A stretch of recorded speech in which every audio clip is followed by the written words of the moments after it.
just those experiences that you find on public transportation, that one dude who's selling something, you find all of that. And I feel like it adds to that moment of trying to figure out where, how are you getting home or whatever the case is.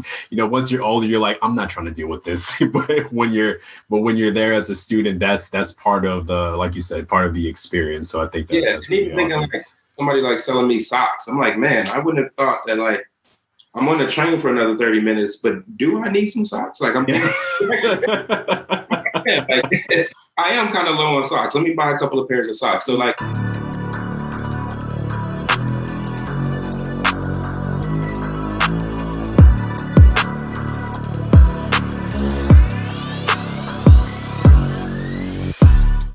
What's going on, everybody? Thanks for joining us for another episode of the Black Student Success Podcast, where we bring you insight and guidance from successful Black professionals and students. My name is Selvin, and as always, we appreciate the support. So today we have Mike Orie on the show. He's got quite a few things that he actually does. Everything seems to be grounded in marketing and his experience doing different things, being a publisher, being a DJ, a founder of an event management company. So we're going to talk to him about his experience and how he's taken one thing to branch out into different things to kind of meet his personal goals. So Mike, welcome to the show. How you doing?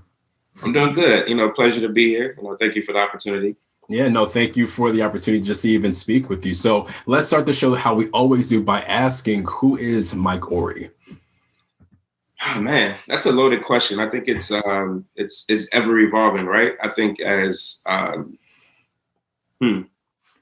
I would define myself as a storyteller. So everything that I do, no matter what it involves or what it looks like, it always at the core is seeking to tell a story. And so I like to create moments or experiences that people talk about or that they relive. So as a DJ, telling story through music. As a marketer, telling stories through experiences, creating memorable moments that people will look like and say, man, I remember that moment, and, creating those sort of experiences. But at the core, my background is like a DJ. I have my own, I would say like multicultural marketing company, Afrotrak, where we produce a lot of different experiences and series. So we have a series called Nappy Hour, which was rooted as creating sort of a platform or a community for Black people to come let their hair down. A lot of us, regardless of what your week looked like, maybe you had a good week or maybe you had a terrible week. And if you had a good week, being around people that look like you to be able to celebrate that. And if you had a bad week, being around people that look like you to sort of, make you feel at home or make you feel like you belong in this world, you have a place. And so, we launched Nappy Hour in 2017. Going on about 4 years and producing that experience. At the core, it's an event rooted in, music from the African diaspora. So we play everything from like Afro beats and reggae to what I like to call refixes, where we play music that you've heard before, but you haven't heard it in the way that you've heard it. And then recently, over the past couple of years through Afrotrak, we have, branched into doing concerts and producing concerts in that space to create, using music as a hub to have those experiences. And then I'm not sure if I'm answering, before, but, also working in influencer marketing. And so taking those relationships of the people that I brought out in person to now, like, how do you, boost their involvement with campaigns and things like that, and working with different brands and partnerships. So kind of, wearing a few different hats, but it's all rooted in storytelling, and I'm a storyteller and a marketer. Nice. I like the idea of seeing all of those things kind of come together when it comes to putting together a story and building those different experiences, because that's one of those intangibles that you can't really hold, but you can't really forget either. So to have that at the core is really awesome to hear. And then creating that space, like you said, for Black people to come to a place and feel like they're at home, either the celebration or just that place to feel like you're uplifted after probably a challenging week. So that's really dope to hear. So with all these different things that you actually do, you may not have the same looking day every day, but can you describe what a typical day would look like for you with all the things that you do? Absolutely. So There is no typical day, but I will say, I recently started working in an opportunity for a multicultural media agency. And so we work on a lot of different campaigns. So right now, one of our bigger clients is Stars. And so we essentially are working on a few different TV shows like Around the World, Raising Canaan, which is the new season of Power and things like that. So a typical day is probably involves, because I work in influencer marketing. A typical day looks like I'm probably doing like a lot of research of different things that are going on. Or if I'm working on a specific campaign, I'm looking at like who is a good fit for involvement for this campaign. Like what are they currently doing, or what's going on. So like yesterday we released a campaign for Xfinity Black Music Month. And so the artists that were selected were Luke James, a Nigerian R&B duo called Van Jess, and then Earth Gang, who I'm not sure you're familiar with. But prior to that, it was, researching and, kind of finding who was the right artist based on the client's desired goals and things like that. But yesterday specifically looked like going back and forth with the agent and the client and working on different deliverables to make sure that we got the copy. So everything that you see that's put out, if you see like an advertisement, it has to get approved.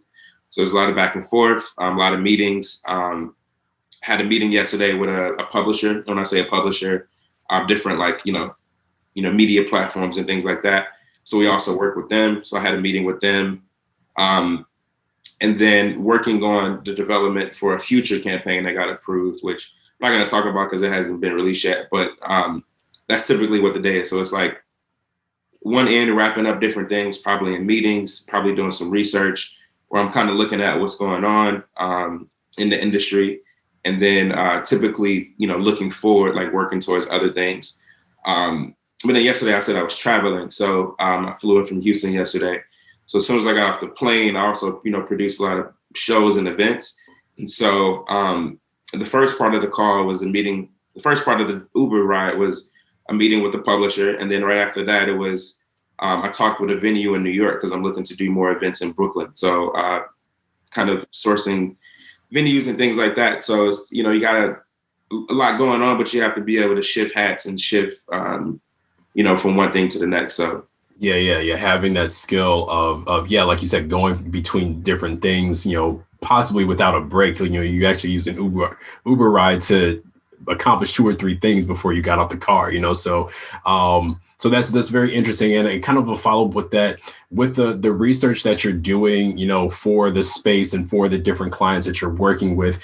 Do you feel like it's a mix between, some of your own personal knowledge and experiences, some that you've maybe picked up on the job, or maybe even picked up in school? Do you feel like it's if it weighs heavily on one of those different aspects, or do you feel like it's a mix of kind of all those 3 things to be successful at what you do?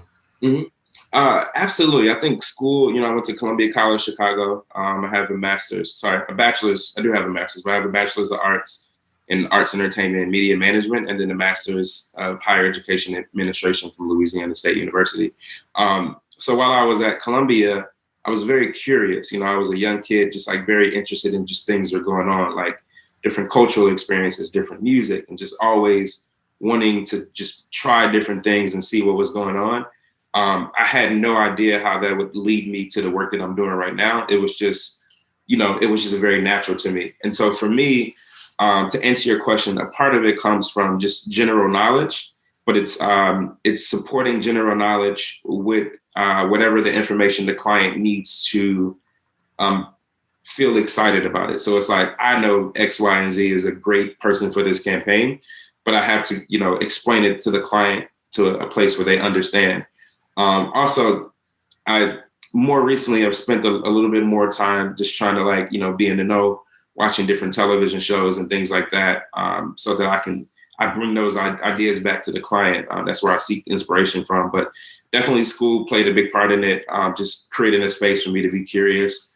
I'm not saying that everybody has that capability or that situation, that scenario, but I was fortunate enough to the environment that I was in, it looked like that. And so it, in so many ways sparked the work, 10 years later that I'm doing now.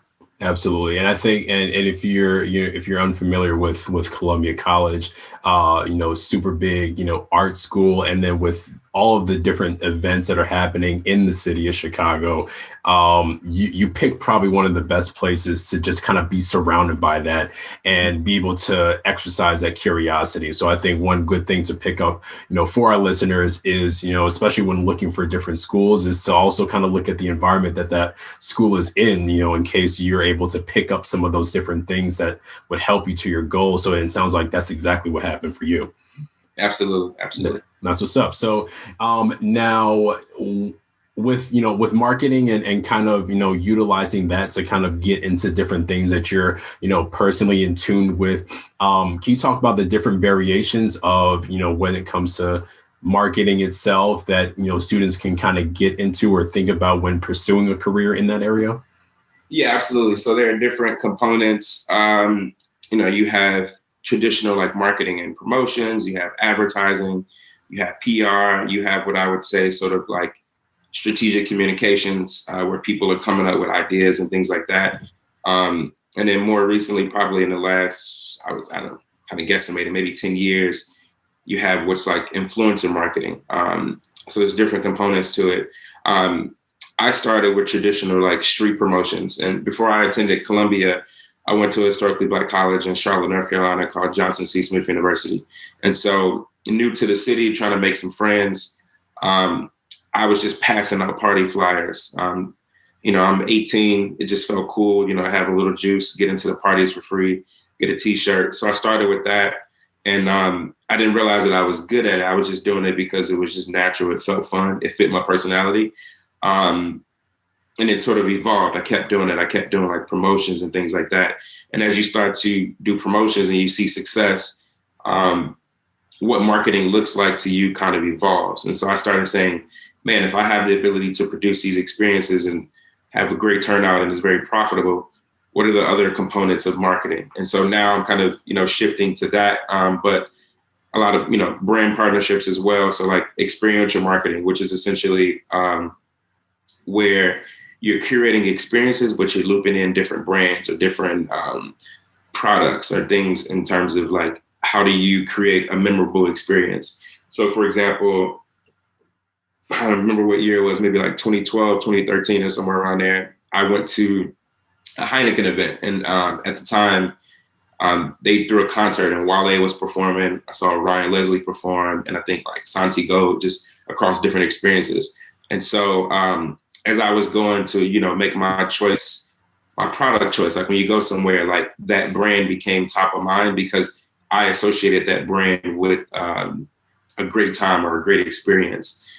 Same thing with Red Bull. Red Bull does it very well and things like that. And so for me, I started, marketing promotions, just literally straight, producing things to get people to a physical place. And then now sort of evolving, like I said, to experiential marketing. And then the influencer marketing piece is they go hand in hand with experiential marketing. Brands are now saying, we're not spending as many dollars on traditional advertisement like, radio and television.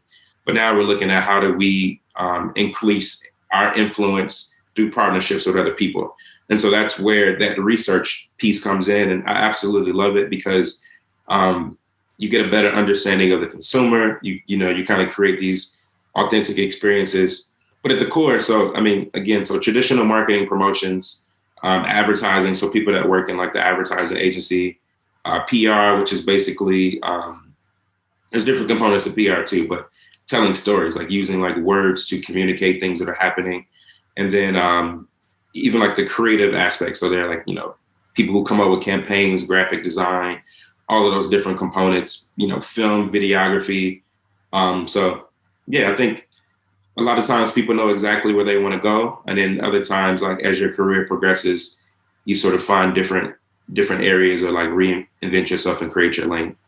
Yeah. It's good to kind of hear that you had the traditional sense of marketing kind of as the grounding thing, but you kind of kept up to to keep up with the evolution of kind of how that marketing has started to split up into, the experience side and the influence side, and how these different companies are kind of using those different areas. So, it's safe to say that while having that traditional sense, you have kind of kept up with seeing how it's changed over time, and continuing to build off of the knowledge that you've gained in the first place. Absolutely. Yeah. And one important thing I will say, kind of to add to that is, I've been doing all these things for 10 plus years, but I always subconsciously, I was fighting it for a while. I think a lot of times, like when people are seeking their source of inspiration or figuring out what they're passionate about, a lot of times we are doing things that we don't, maybe haven't manifested as something that we're passionate about, or something that is, you can actualize into a career or something that you're doing.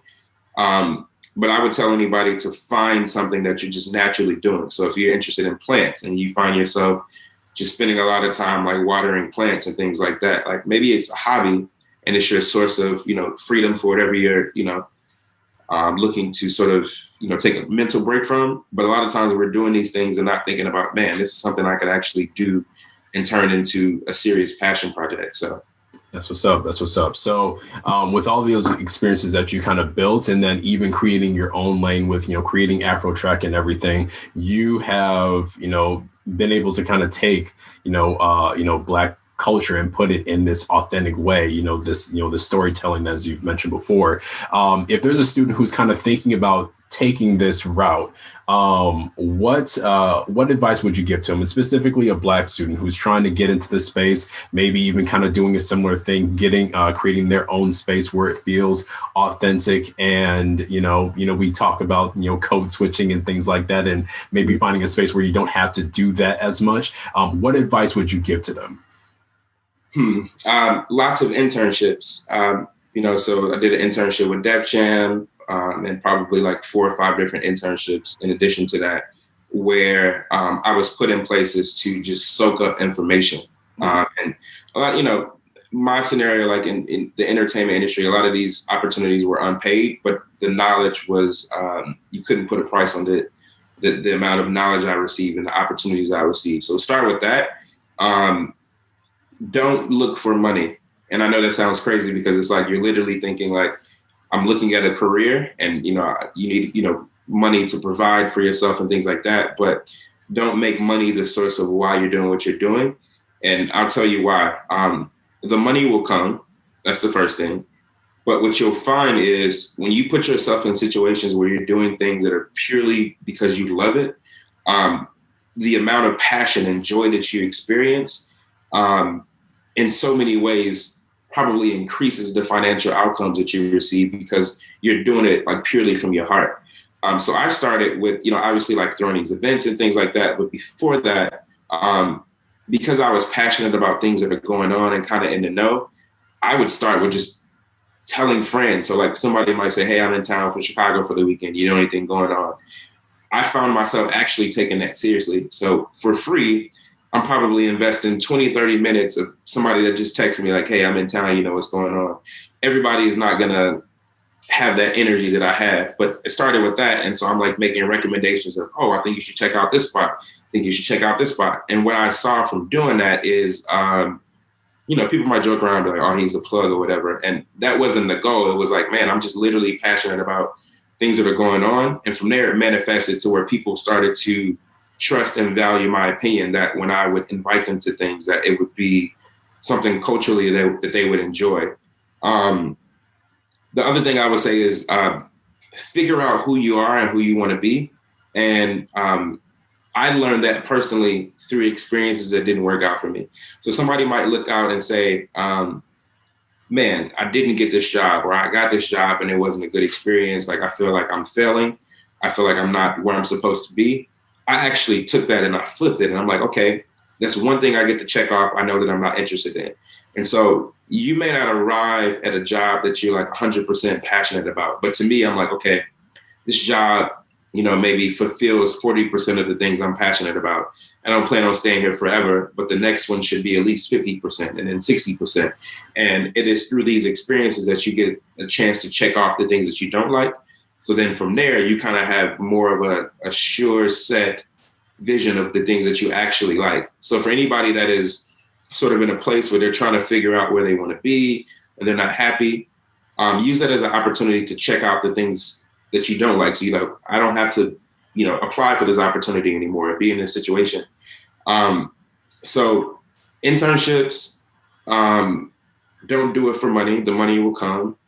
And look at the things that you would naturally do for free and invest more time and energy into that. And the blessings and the things will sort of pay off. But sort of in regards to like code switching and things like that, I've had a couple of, previous experiences where, not that I had to deal with code switching, but I feel like it was just an unfamiliar environment where they didn't really understand Black culture. And so I'm fortunate right now to be in a place where everything that I'm doing is literally like multicultural marketing. My day job is a Black-owned media company called Mirror Digital. And then even like my personal work is very much rooted in Black culture. But I wasn't always there. There were a lot of experiences where I still had the passion for marketing, but it wasn't marketing for people that looked like me or reflected those experiences. And so I had to find a balance of how do I still remain authentic in these spaces, but then how do I still stay true to who I am? And then you have to just decide, like, what's more important? Do I want to create a career trajectory where I get to authentically be myself every day, and that is what I'm going to solely focus on? Or am I focused on moving up the ranks? So people take different paths. For me, I was more so focused on how do I continue to be in scenarios where I get to authentically be myself. And that is not always going to sit well with a lot of people. That's the first thing. You're going to have to say no to a lot of things. You're going to get turned down a lot of opportunities because they may not culturally think you're a good fit or understand. But I mean, that's a blessing in disguise, because it's like we all want to get to a point to where we wake up every day and we're literally just doing the things that we love and things that make us happy. And so a lot of times, like, not partaking in those opportunities actually helps to get you closer to that goal, even if you can't see it in the moment that it's happening.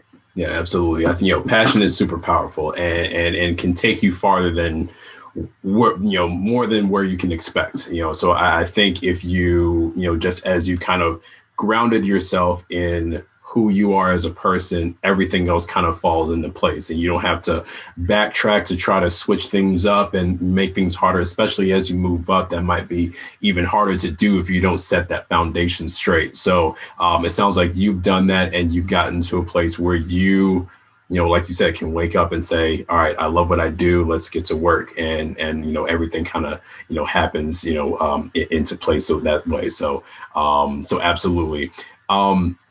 And with all these things that you've learned along the way, trying to figure out yourself, trying to figure out what you're good at and honing on those skills, if you're to go back to any point of your younger self, what advice would you give to yourself?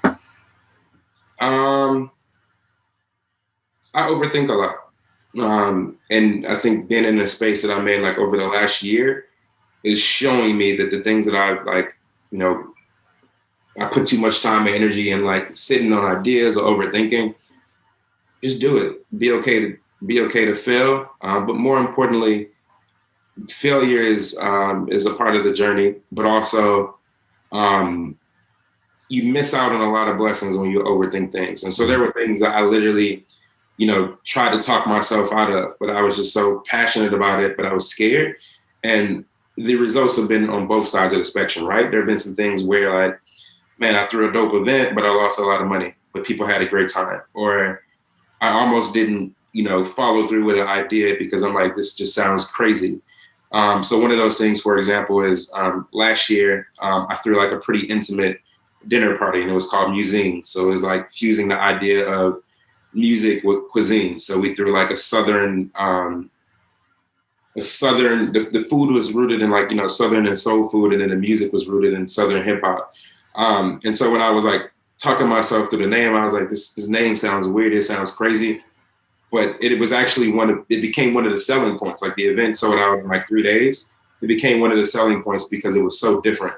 And so just don't be afraid to try. And if you find yourself like trying to create something that doesn't exist and you're looking for a form of a reference, if it doesn't exist, that's even more of a reason why you should try it, because you might be onto something different that you don't know. So definitely just not overthinking, just trying it. Like, don't be afraid to try, don't be afraid to fail, and don't be afraid to do something different. Yeah, absolutely. You either win or you learn. I think that's kind of the way to look at it, and coming up with something that's unique to that area or just kind of to that space. You're now kind of being the forefather of that, that area. And now you can have something to build to and even inspire other people to do something either similar or just something new themselves. So I think that's really good advice. What's your definition of success? I think people have different definitions, whether they're based on, monetary goals or if it's based on just achieving specific goals. What does that exactly look like for you? Sure.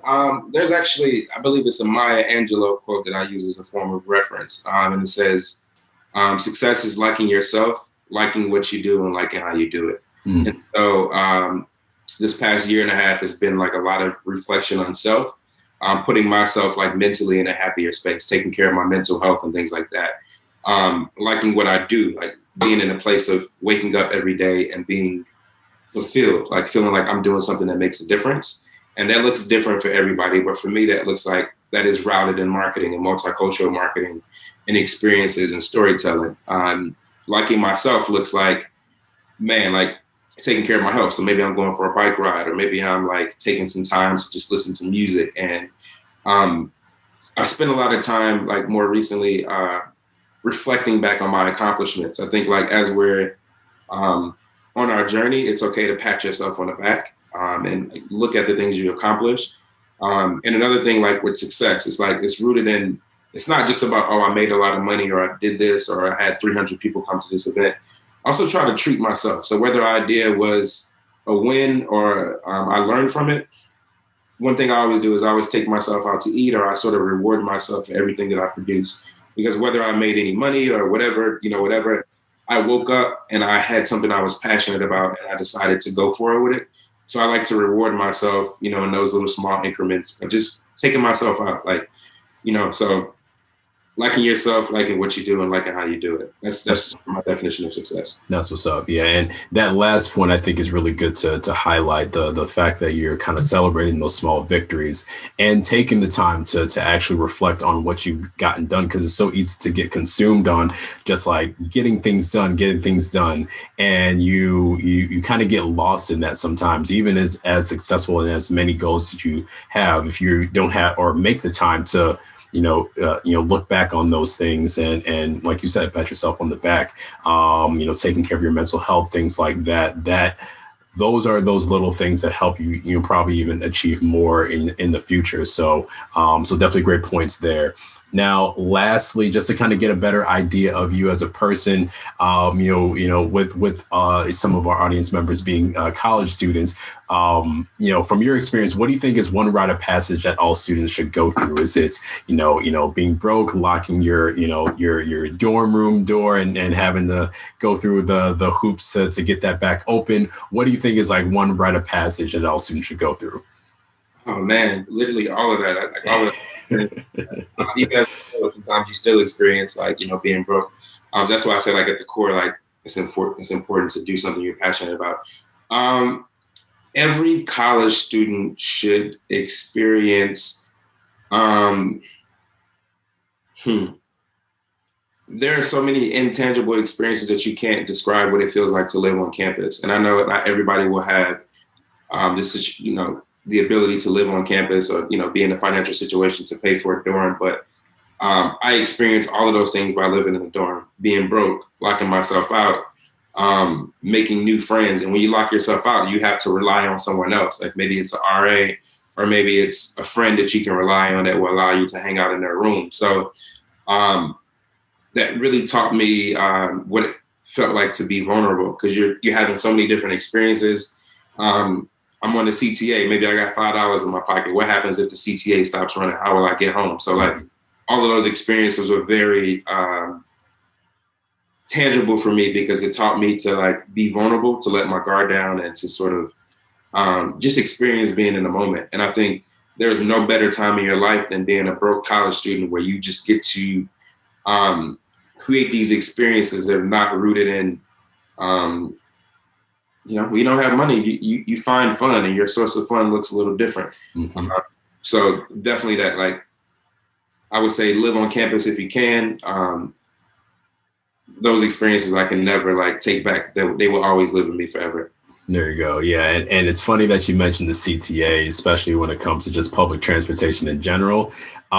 When you're a college student, I feel like just those experiences that you find on public transportation, that one dude who's selling something, you find all of that. And I feel like it adds to that moment of trying to figure out where, how are you getting home or whatever the case is. Once you're older, you're like, I'm not trying to deal with this. but when you're there as a student, that's part of the, like you said, part of the experience. So I think that's really awesome.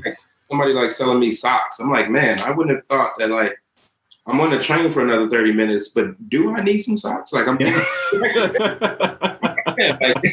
I am kind of low on socks. Let me buy a couple of pairs of socks. So like that experience also just kind of reinvents you to hustle and different, like how you look at things, like how you offer like opportunity value. So what is missing? And then the other thing about being a broke college student, the CTA was, the world is your oyster. So the CTA took me everywhere. So we had a lot of experiences at Northwestern or DePaul and Chicago State, Columbia, Roosevelt, things like that. And so it was being a broke college student that actually exposed me to more, because I'm like, man, I don't have nothing else to do. Why not? Why not go for a football game or a tailgate or something like that, or go to a concert at Columbia, or go to an art exhibit at a student's loft or something like that. So it was being a broke college student that got me curious. It was being locked out of my dorm that forced me to go do something that was out of my comfort zone. I'm like, man, maybe I planned on chilling in my dorm, but now I'm locked out for 2 hours. So what am I going to do with those 2 hours? And so within that 2 hours, there's no telling what I could be introduced by just being in downtown Chicago and experiencing that. So great experience for sure. Yeah, very, very true. So Mike, that's all I got for you. Thank you for your time and sharing your experience. I definitely want our audience to check out the different things that you're doing. I think you're doing, a lot of great things, creating those experiences through Afrotrak and just everything that you're doing, outside of that. So why don't you let everybody know how people can reach you and see those different things that you're doing? For sure. You can follow us on every platform at Afrotrak. That's AFROTRAK. So Afrotrak, Afrotrak.com, Instagram, Twitter, Facebook, YouTube, things like that. SoundCloud, we actually, curate music and playlists and things like that. So check us out on SoundCloud. And then personally, you can follow me on Instagram at Mike Orie, MikeOrie. And, I try to share just different experiences. So when I'm going out, like last night I went out, I was in the South Loop and people were just jumping rope on the South side, like at like 1 a.m. So like those are different experiences that you see. So I try to not only like show things that I'm doing and producing, but also show the world of things that are happening, like rooted in Black culture or just like great experiences. So that's what's up. All right. So yeah, check out all of those. We'll have those in the description as well. Thanks to everybody who's been listening and watching. Feel free to follow us on all social media. That's Inquire Hire, and check out our website, inquirehire.com. We've got a lot of great resources there. So until next time, peace. All right, y'all.